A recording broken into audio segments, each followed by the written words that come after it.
Hello,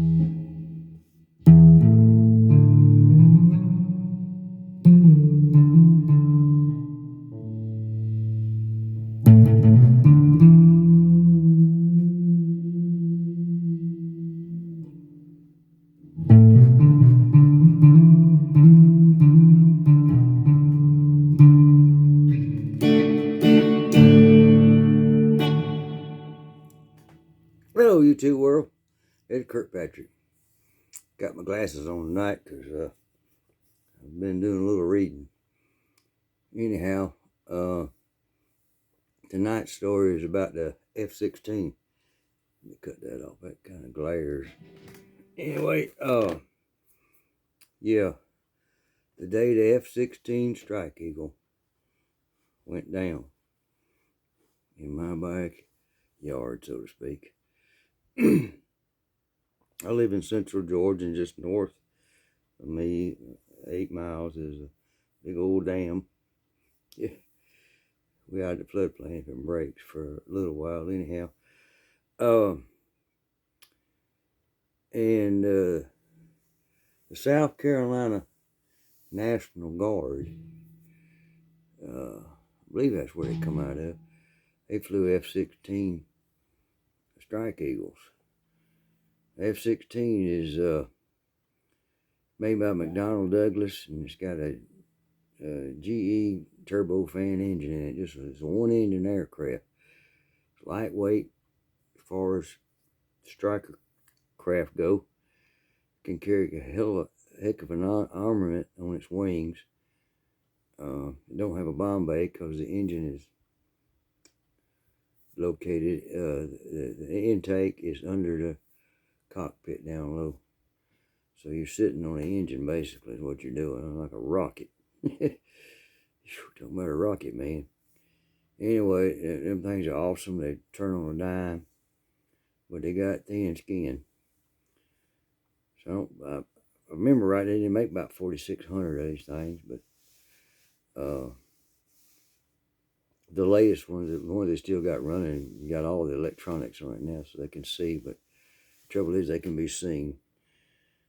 Anyhow, so every Sunday, I was doing a lot of fishing in them days, and I'll be on a lake, and I mean, you about set your watch to it. 8 o'clock Sunday morning, you hear a crackling, you look up and you see a bank of 5 of them F-16s rolling through. Then you'll see one of them cut off, and then the other one cut off, and the other one, you know, right down the chain. It's awesome. And they make these bombing runs on the dam. Through there, they bump up just a little bit before they got to the dam, and then they drop down at the bottom, because, you know, you got the dam, and then behind the dam is a spillway, big old hole. They come over there, and they drop down the bottom of that river, and they fly along that river about a half a mile, and they turn and go straight up. You sit there and watch one. Here comes that one. And all of them doing the same thing. Yeah, and that sandbar below the river there, it's called Lattimore Sandbar. And on a Sunday morning around 8 o'clock, you don't want to be fishing on it. Go when them jets turned up, man, it blowed sand. It blowed sand and dust and leaves off the trees, depending on what time of year it was.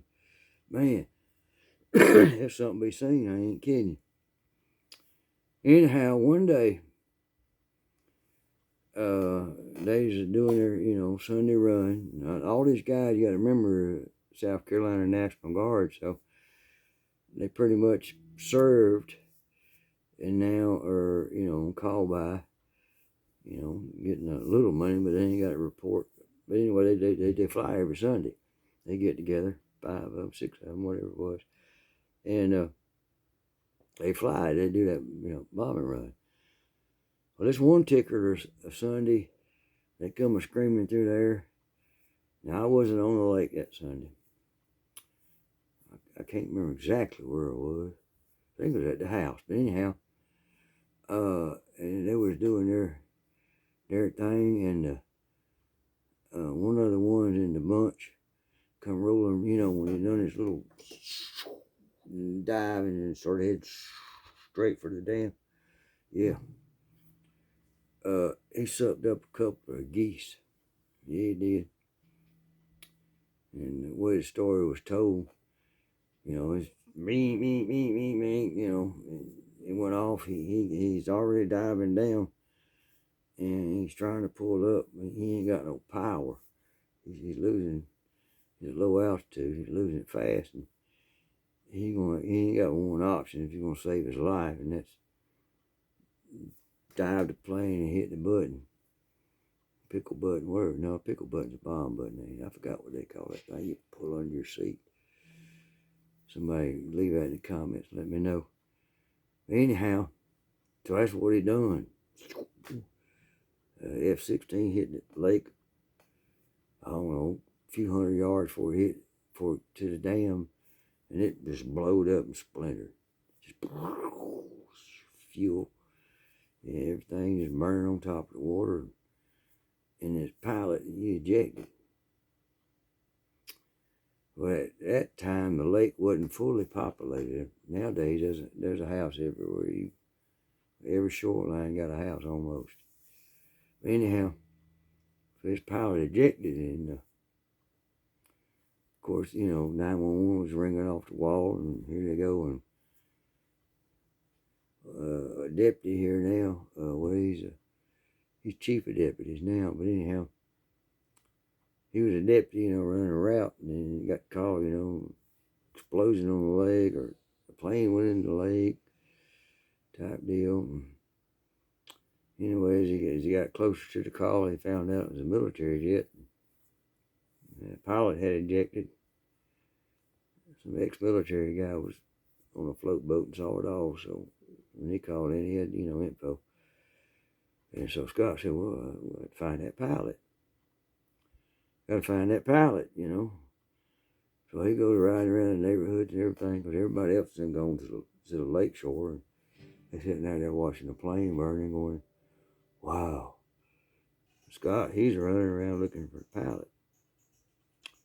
They get another call from a lady, said there's somebody in a green suit in my backyard. And, you know, they put that on the airwaves, and Scott said, that's my man. Give me that address again. He went over there, and there he was, trying to hide in a ditch. He was the pilot. Scott walked up to him and said, you driving that aircraft that crashed in the lake? Yes, sir. He said, but you ain't supposed to find me. He said, well, I done found you, so get on up out of the ditch, and you're going with me. And the pilot there said, man, you're gonna ruin my career. He said, I don't know about ruining your career, but you ain't gonna ruin mine. Get up, turn around, put your hands behind your back. You're going with me. So we can get this thing figured out. I am detaining you.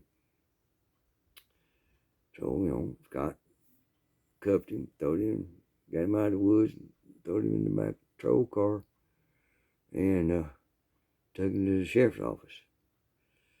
They got him in there, and they asked him who his name was, and he said, I can't tell y'all. I mean, I'm in trouble big time. Y'all ain't supposed to find me. And the sheriff said, well, how come we ain't supposed to find you? I mean, you know, we don't understand all this secret stuff.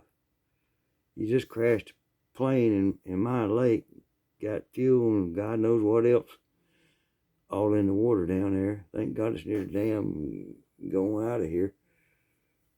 He said, well, I mean, what happens is the soldier, young soldier talking, well, young pilot. He said, what happens is, sir, is when, you know, we have an incident like I just had, we actually go into, you know, it's combat mode. You know, I'm just a plane, and I am supposed to hide out to somebody come gets me and extracts me.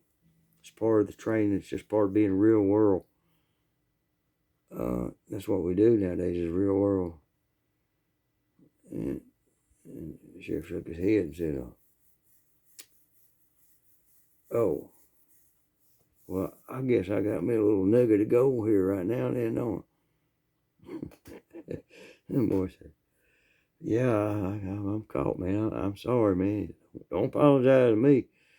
Apologize to whoever come picks you up. But you stay in here till I get clearance from the GBI and the FBI and all the other eyes that need to look into what you done. So I couldn't help it. The geese got sucked up in the engine. He said, hey, I know you can't help it.